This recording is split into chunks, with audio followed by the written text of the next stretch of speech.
La possession d'un nom est chose essentielle pour un écrivain, écrivit Jack London. Mais n'était-il pas lui-même le fils de personne ? Né le 12 janvier 1876, John Griffith Chaney est le fils naturel d'une spirit qui, enceinte, tentera de se suicider par 2 fois. Son père supposé, un astrologue, ne le reconnaîtra jamais. L'enfant est finalement adopté par un veuf, John London, vétéran de la guerre de sécession, qui lui donnera son nom. Au cœur d'une enfance miséreuse, il découvre très tôt l'indigence sociale et le fléau de l'alcoolisme, auquel il consacrera plus tard un livre incroyable, John Barleycorn. À 9 ans, il apprend à lire et se prend de passion pour les rayons de la bibliothèque municipale d'Auckland, d'où il voit surgir un monde fantastique de voyages, d'exploration et de conquête. Je découvre dans sa bibliographie d'écrivain engagé un trimardeur des routes, chercheur d'or en Alaska, bourlingueur des mers du Sud, correspondant de guerre, militant socialiste. Mais l'écrivain des neiges, des océans et de la vie fut surtout l'écrivain des luttes, celle avec soi-même, celle qui oppose aux forces de la nature, à l'injustice des hommes, à l'égoïsme des possédants.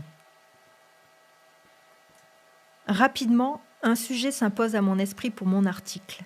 Ce grand amoureux de la vie et de toutes les aventures m'apparaît comme un grand amoureux de la femme, qui éveillera en lui son désir de conquête des océans, mais aussi de réussite sociale, par l'écriture, comme il le retranscrit dans son roman autobiographique « Martin Eden ». Jack est la mère, Jack est sa mère, Jack est les femmes. Quand je regarde toutes les femmes qui ont compté dans sa vie ou qu'il a aimées, elles ont toutes un trait commun. Des femmes de tempérament qu'on ne dompte pas, comme la mère. Son épouse, Charmian Kittredge, résume à elle seule toutes les caractéristiques de sa quête.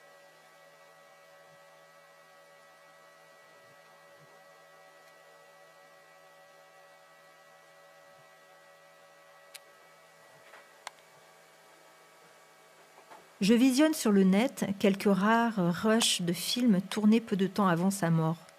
Une mort, d'ailleurs, dont les conditions resteront aussi obscures que celles de sa naissance. Je découvre alors un homme chaleureux, dont l'amour pour le règne animal transpire.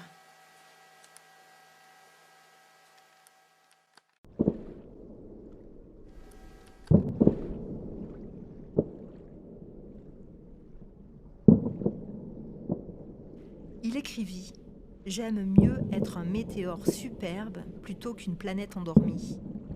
La fonction de l'homme est de vivre, non d'exister. Je ne gâcherai pas mes jours à tenter de prolonger ma vie. Je veux brûler tout mon temps.